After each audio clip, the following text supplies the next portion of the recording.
Hello বন্ধুরা, আবারও আপনাদের সামনে নিয়ে আসছি স্যানিটারি ফিটিংস। তো আসলে এখানে সেফটি ট্যাঙ্কি ছিল, সেফটি ট্যাঙ্কি আউট করে দিয়ে আমরা সরাসরি এখন পাইপের কাজ করব। আমরা প্লেনটি ব্যবহার করছি। এই প্লেনটি হচ্ছে গ্যাস পাইপের জন্য। এই প্লেনটির এই মুখ থেকে আমরা গ্যাস পাইপ তুলব। এটা মলের লাইন। আর ভিতর থেকে, টয়লেটের ভিতর থেকে আমরা লং টাপ থেকে লাইন নিয়ে এসে এখানে সাইড ডোর ব্যান দিয়ে অ্যাডজাস্ট করে দিব আটা দিয়ে।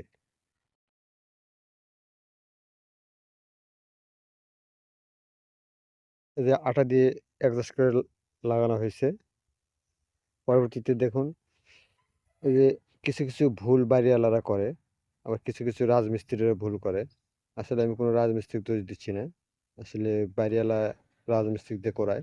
দেখুন, ওয়েস্টের লাইনটা করছে 3 ইঞ্চি দিয়ে। তো আসলে বাড়িওয়ালার অবজেকশন, এই 3 ইঞ্চি পাইপটা মাঝে মাঝে জাম করে, ময়লা আবর্জনায় মাঝে মাঝে জাম করে। তো আমরা আসলে পাইপটা দেওয়া আগে থেকে আছে, আমরা তো আর পাইপটা তুলতে পারবো না। তো আমরা এখন যে কাজটা করব, 4 ইঞ্চি পাইপ দিয়ে কাজ করব। পরবর্তীতে যেন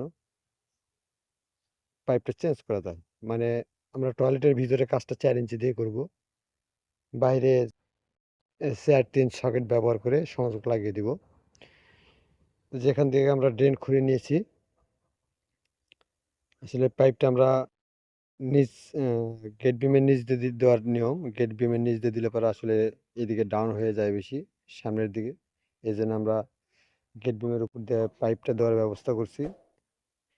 এই যে আমরা এই যে দেখুন, ওয়েস্টের লাইন আমরা সেফটির জন্য এখানে প্লেনটি ব্যবহার করছি গ্যাস পাইপের জন্য, আর এখানে ব্যাকডোর ব্যান ব্যবহার করছি সেফটির জন্য, যেন আসলে ময়লা টলা পরিষ্কার করা যায়।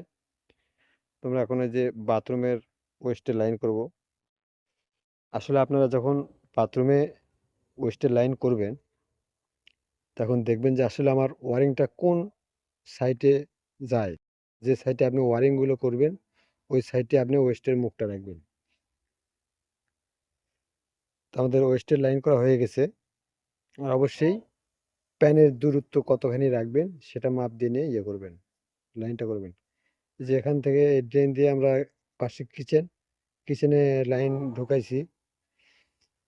এখানে পাশাপাশি 2টা কিচেন আছে। আসলে নিচে সেলফের নিচে চৌবাচ্চা হবে, তো যার কারণে নিচে আমরা লাইন করছি। এই একটা পাশে আর একটা আছে,